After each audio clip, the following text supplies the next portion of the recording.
জায়গাটা সত্যি ভালো না, চোর ডাকাতের উপদ্রবও থাকতে পারে ভেবে সুমিত পা বাড়াবে, হঠাৎ সে খেয়াল করলো বট গাছের ডান দিকে কেউ একজন বসে আছে। বুকটা ছ্যাঁক করে ওঠে তার। এভাবে রাতের অন্ধকারে বৃষ্টির মধ্যে গাছতলায় কেউ বসে থাকে? পিছন থেকে মনে হচ্ছে কোনো মাঝ বয়সী মহিলা হবে, না জানি কোন বিপদে পড়ে বসে আছে এখানে ভেবে সুমিত ডেকে ওঠে তাকে। এই যে শুনছেন, কে আপনি? কি করছেন এখানে? কথার কোনো উত্তর পেল না সুমিত। তবে কি বসে বসে ঘুমিয়ে গেছে? আর ডাকাটা কি ঠিক হবে? তবে এভাবে একটা মানুষকে এই পরিস্থিতিতে ফেলে যাওয়াটাও তো ভীষণ অন্যায়। তার উপরে একজন মহিলা, না জানি কি পরিস্থিতিতে আছে সে ভেবে সুমিত আরও একবার ডেকে ওঠে। আরে আপনি শুনতে পাচ্ছেন আমার কথা? কে আপনি? কি করছেন এখানে? সুমিতের কথা শেষ না হতেই মানুষটা পিছন ফিরে তাকায়। উফ, সে কি বিভৎস দৃশ্য! একটা পচা গলা মুখ, যেন চামড়াগুলো খসে খসে পড়ছে। চোখ দুটো ভীষণ বিভৎস রক্তবর্ণ, আর সাথে একটা বিশ্রী গন্ধ। সুমিতের জ্ঞান হারাবার অবস্থা। কোনো মতে নিজেকে সামলে নিয়ে পালানোর চেষ্টা করে সুমিত, কিন্তু সে অনুভব করে কেউ যেন তার পা চেপে ধরে আছে। তারপর সুমিত খেয়াল করলো একটা ছোট বাচ্চা বয়সের ছেলে তার পা আটকে ধরে আছে।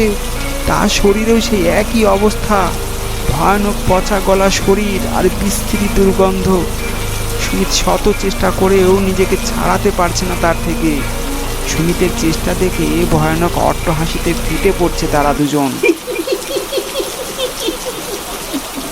সুমিত সজোরে আবার নিজেকে ছাড়ানোর চেষ্টা করতেই মাঝবয়সী ওই ভয়ানক মহিলা তার সামনে চলে আসে।